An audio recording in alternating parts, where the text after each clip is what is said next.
if I let this air dry, what's going to happen is it's going to draw up. It's going to absorb the moisture. It's going to draw up. I don't want it to draw up because I want it to be out. So that's why I'll give it a little bit of heat and comb it.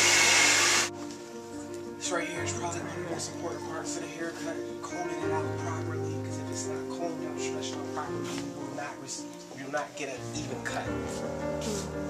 No one's hair is perfect because the hair has to scalp, the skin has to be dry. You want it dry. You want it completely dry. And as he starts to sweat, this is going to take away from what I'm capable of doing. I usually start with taper. And when you're doing a taper, first thing you want to know about a taper is that you always want to start the line a lot lower than where you want it to be. You always want it a lot lower than where you want it to be. So in other words, you can kind of get an idea where his hair, how his hair is already. And so I would start the line right in here. I would start it right in here. And then I'll come up from here. I'll show you what I mean by that. Some people use brushes. I like to use combs.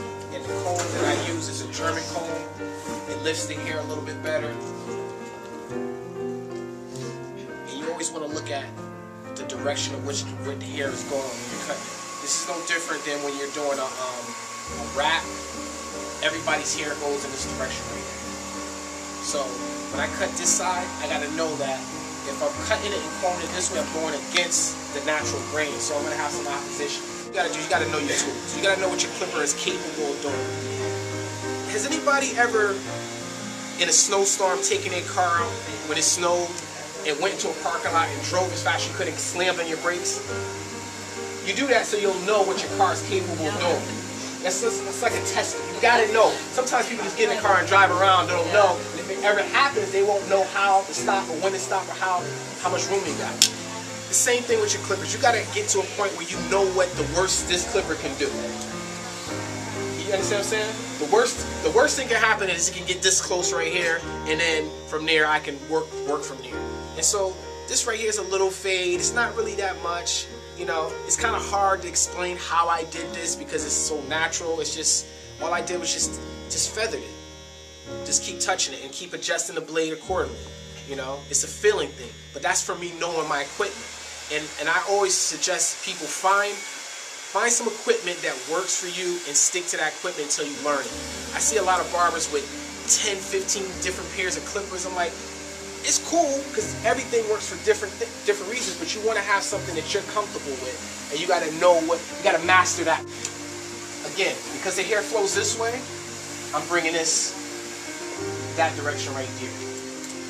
And in this type of style, this type of haircut, notice I didn't start the way I started last time I went up, because I see something that I got to kind of level or bring it in or even it off. I want to make this blend in to the point where you can't even see that I put this line here. So that means that I want this right here not as low as this, but a little bit lighter than this.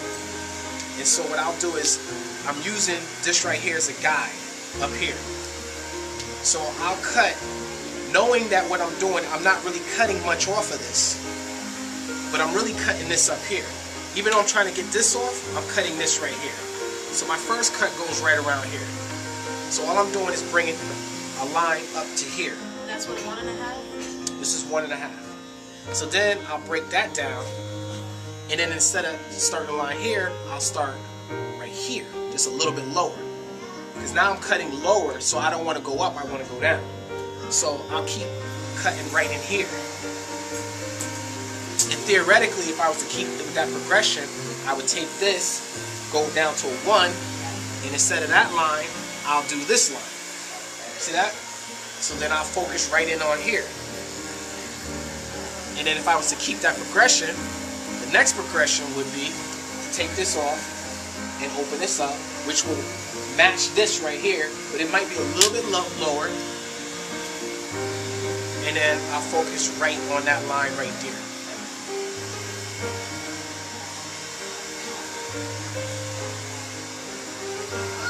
And then from there, Break it out halfway. Same thing, focus just on the line. Just on the line. And then I'll go all the way down to where I started. And I probably won't do this because I don't want to start another line, but hypothetically, if I needed, I would have to go down a little to one more level and touch that line. So because his hairline is not achieving its maximum, ability. At least it's underachieving and not receding. Yeah, well, yeah. Okay. And that's the difference. So, let me hurry up before you start sweating. So what you want to do, you always want to start your hairline in the middle. Alright? Some people start over here, some people start over here. You do that, you run into a big bunch of problems. Why? Because 99% of the people's hair is crooked. Right? How many times you looked at someone's hairline, it was perfect? Not often. Because of the way the hair flows, this part naturally goes back, that part goes forward, so it overlaps just a little bit. Always. So this side is always lower. Listen to what I said. This side is always low. You got to know that this side is always lower. Unless he's an anatomy, it's just something crazy. But that's what it is. So when you start the hairline, you want to start in the middle. And if I was doing textbook, start, and then you got to make sure the blade is even. It's not crooked. Start in the middle. I don't start in the middle anymore because I don't have to, because I kind of know. But you want to start in the middle, and you want to start on one side. You don't want to start in the middle and cut to this side and cut to that side. You want to start in the middle, stand on one side of the customer, and go from here to there. You understand?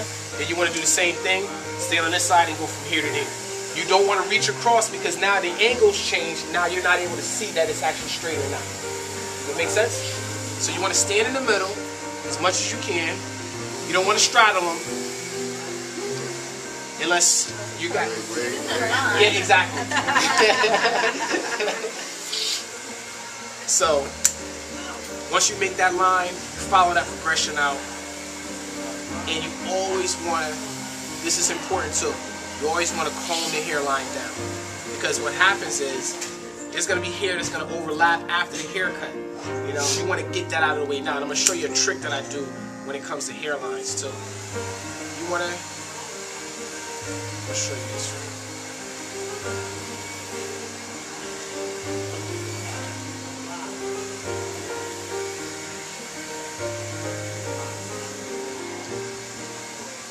And by the way, your tools are probably the most important thing in this area, because I've tried to cut hair with somebody else's tools. They were not sharp enough. It wasn't doing anything. If you're not a barber, I would suggest you take your trimmers to a barber and have him adjust them for you.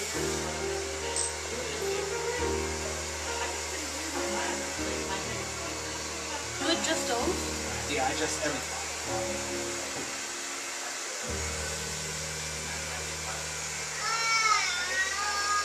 How often should we change the blades? Yeah. Good question. I would say as needed. As a master barber doing a lot of volume, you probably have to change a lot depending on what you're doing to your blades as far as maintenance. But if you're just sometimes you can keep a blade for a couple of years, if not longer. I've actually had, but in fact, this blade right here has got to be like 5 years old. I'll try to get a new blade, get paid $10, and I get paid $50. So what I'm gonna do, these lines look okay, they're nice, but watch this right here. I'm about to take it to a whole nother level. And I'm not gonna do what normal people do. My objective is not to straight razor his hair. My objective is just to get the line. So I'm focusing primarily on the line, nothing else.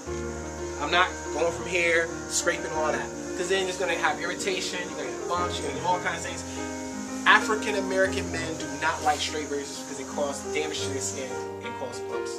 I was able to overcome that barrier by implementing it the way I do it, meaning wash the hair, and I would not go scrape. Some people can handle it, some people can't. You gotta find out who can and who can't. I'm gonna take this serious. And think about this right here. This is how you increase your value. Because this is what this class is about, increasing your value. If you notice, the whole thing is how to take it to the next level. How to take it to the next level. How do you increase your value? It's real simple. Who's the most important person in your life, Fox? Me? Huh? I'm the most important person. I'm going to tell you why. Before he goes to his job interview, who does he go see? Yeah. Before he got married to his wife, who did he go see? When he went on his first date, who did he go see? When he went down south to go to the Super Bowl, who did he go see? I'm the most important person in his life. He has to come see me before he does anything of any significance in his life. How much is that worth? And when he got problems, who does he talk to?